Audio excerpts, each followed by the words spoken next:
Ladies and gentlemen, I'm very pleased to introduce GCV on Rock and Roll Roots.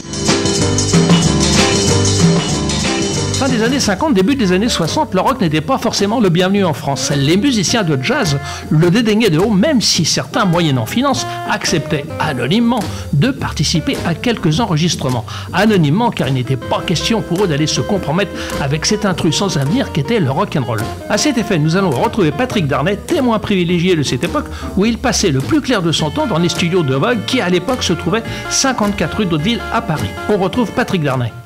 Dans les années 60, il faut bien reconnaître que les jeunes blancs-becs que nous étions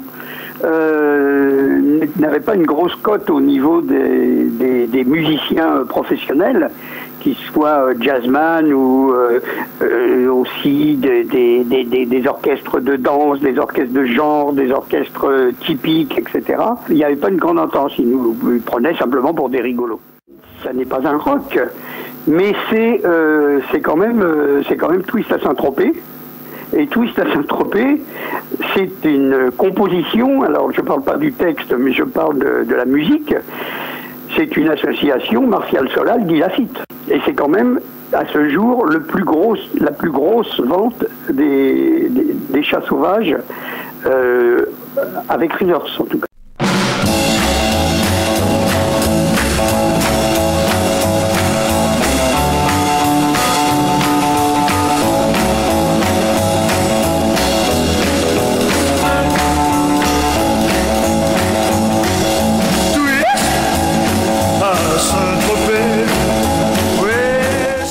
Germinal Tanas. Oui, alors l'aventure des Shadows est une aventure, c'est l'aventure d'une carrière ratée et de la carrière des problèmes, qui était vraiment le meilleur groupe de pop à l'époque.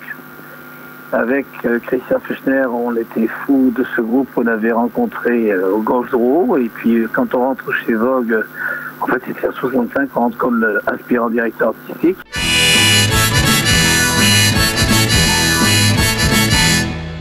Oh yeah! Ma mère m'a dit Antoine, fais-toi couper les cheveux. Je lui ai dit ma mère dans 20 ans. Wipe out. Hello, Fox. Now the radio show is over.